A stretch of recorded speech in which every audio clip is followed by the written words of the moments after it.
Next question read कर लेते हैं। नेक्स्ट क्वेश्चन आपकी स्क्रीन के ऊपर ये रहा।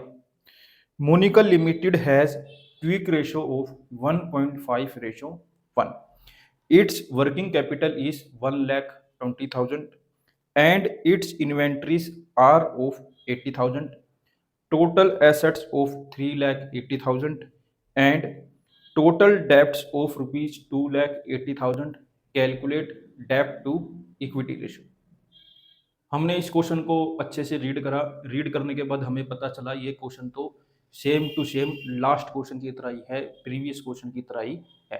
इस क्वेश्चन के अंदर भी हमें डेब्ट टू इक्विटी रेशियो ही निकालनी है। देख लेते हैं किस प्रकार करना है। इस क्वेश्चन के अंदर भी हमें ना लॉन्ग टर्म डेब्ट दी ना शेयर होल्डर फंड दिया, दोनों ही हमें फाइंड करने पड़ेंगे। तो देखते हैं गिवन डाटा से शेयर होल्डर फंड कैसे निकलेगा, गिवन डाटा से लॉन्ग टर्म डेब्ट कैसे निकलेगी। तो इस क्वेश्चन के अंदर हमें क्विक रेशियो दी गई है 1.5:1, जबकि प्रीवियस क्वेश्चन के अंदर हमें करंट रेशियो दी गई थी। तो क्विक रेशियो को हम ऐसे लिख सकते हैं 1.5/1। क्विक रेशियो का फॉर्मूला आता है क्विक एसेट अपॉन में करंट लायबिलिटी। क्विक एसेट को शॉर्ट में लिखते हैं QA, करंट लायबिलिटी को शॉर्ट में लिखते हैं CL। 1.5/1। यहाँ पर मैंने क्रॉस मल्टीप्लाई कर दिया। जब मैंने क्विक एसेट को 1 से मल्टीप्लाई करा तो क्विक एसेट ही आया। जब मैंने करंट लायबिलिटी को 1.5 से मल्टीप्लाई करा तो मेरा आ गया 1.5 करंट लायबिलिटीज।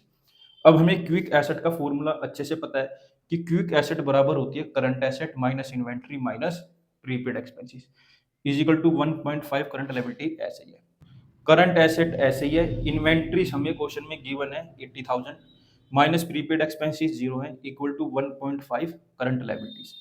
अब 80,000 में से 0 माइनस करूंगा तो 80,000 ही आएगा। यहाँ पर मैंने यहाँ पर क्या करा, 80,000 को इक्वल टू के उधर ले गया। यहाँ ये माइनस का था, इक्वल टू के उधर जाके प्लस का आ गया। तो करंट एसेट बराबर आ गई हमारी 1.5 करंट लायबिलिटी प्लस में 80,000। उम्मीद है मैंने ये कैसे किया आपको समझ आ गया होगा। थोड़ा सा कॉम्प्लिकेटेड है ये। इसके अंदर क्या हुआ, करंट रेशो, क्विक रेशो मतलब लिक्विडिटी रेशो इसके अंदर डाल दिया है। तो जो ये क्वेश्चन है, ये क्वेश्चन मिक्सर है सोल्वेंसी रेशियो और लिक्विडिटी रेशियो का। तो वर्किंग कैपिटल हमें क्वेश्चन में गिवन है 1,20,000। वर्किंग कैपिटल का फॉर्मूला होता है current asset minus current liability. जिस बच्चे को फॉर्मूले नहीं आते वो बच्चे इस चैप्टर से दूर रहे, उनके इस चैप्टर में 0 नंबर आएंगे। जिन बच्चों को अकाउंटिंग रेशो के फॉर्मूले याद है वही बच्चे इनके क्वेश्चन कर पाएंगे। तो वर्किंग कैपिटल हमें दी गई है 1,20,000, लिख लिया। करंट एसेट, अब मैंने करंट एसेट की वैल्यू यहां से उठा के यहां लिख दी, 1.5 CL 1.5 CL plus 80,000 plus 80,000 minus CL ये रहा। जब मैंने 1.5 CL में से 1 CL को माइनस करा तो मेरा क्या आया 0.5 CL, 80,000 ऐसे ही है।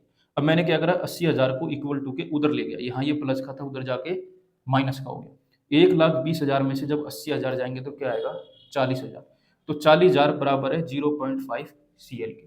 तो मैंने क्या करा 0.5 को क्या करा अपोन में लिख दिया। ठीक है, अब मैंने क्या करा यहाँ से डेसिमल को हटाया और यहाँ पर एक जीरो लगा दी।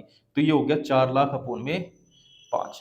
मैंने क्या करा इसको 5 के टेबल में काट दिया, 5 1 जा 5, 5 8 जा 40। तो यहाँ पर हमारी करंट लायबिलिटी आ गई 80,000। उम्मीद है यहाँ पर मैंने करंट लायबिलिटी कैसे निकाली वो भी आपको समझ आ गई होगी। अब आगे बढ़ते हैं। आगे क्वेश्चन में क्या गिवन है, टोटल एसेट्स 3,80,000, टोटल डेब्ट 2,80,000 ये गिवन है। हमें पता है टोटल एसेट बराबर होती है टोटल लायबिलिटी के। तो यहाँ पर हमारी टोटल लायबिलिटी आ गई 3,80,000। शेयर होल्डर फंड का फॉर्मूला होता है टोटल लायबिलिटी माइनस टोटल डेब्ट। तो टोटल लायबिलिटी अभी अभी हमने निकाली 3,80,000 माइनस टोटल डेब्ट हमें गिवन है 2,80,000। 3,80,000 में से 2,80,000 जाएंगे तो क्या बचेगा 1 लाख। तो बेटा हमारा शेयर होल्डर फंड आ गया यहाँ पर 1 लाख। टोटल डेब्ट बराबर होता है लॉन्ग टर्म डेब्ट प्लस में शॉर्ट टर्म डेब्ट के। तो टोटल डेब्ट तो हमें गिवन है 2,80,000 मैंने पुट कर लिया is equal to long term डेब्ट हमें फाइंड करना है प्लस शॉर्ट टर्म डेब्ट या करंट लायबिलिटीज कितनी है 80,000 मैंने यहाँ पर पुट कर ली।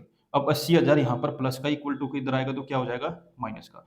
अब 2,80,000 में से जब 80,000 जाएगा तो क्या बच जाएगा 2 लाख। तो हमारी लॉन्ग टर्म डेब्ट आ गई 2 लाख। तो डेब्ट टू इक्विटी रेशियो का फॉर्मूला क्या होता है, डेब्ट अपॉन में इक्विटी। डेब्ट का मतलब क्या होता है लॉन्ग टर्म डेब्ट, इक्विटी का मतलब क्या होता है शेयर होल्डर फंड। तो लॉन्ग टर्म डेब्ट की जगह लॉन्ग टर्म डेब्ट लिख दी 2 लाख, शेयर होल्डर फंड की जगह शेयर होल्डर फंड लिख दिया 1 लाख। यहाँ पर 5 जीरो से 5 जीरो कट गई, आ गया 2/1। तो हमारा डेब्ट टू इक्विटी रेशियो क्या आया 2:1।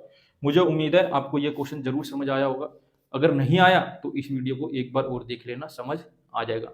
एक बार सभी बच्चे इस क्वेश्चन का स्क्रीनशॉट ले लेंगे।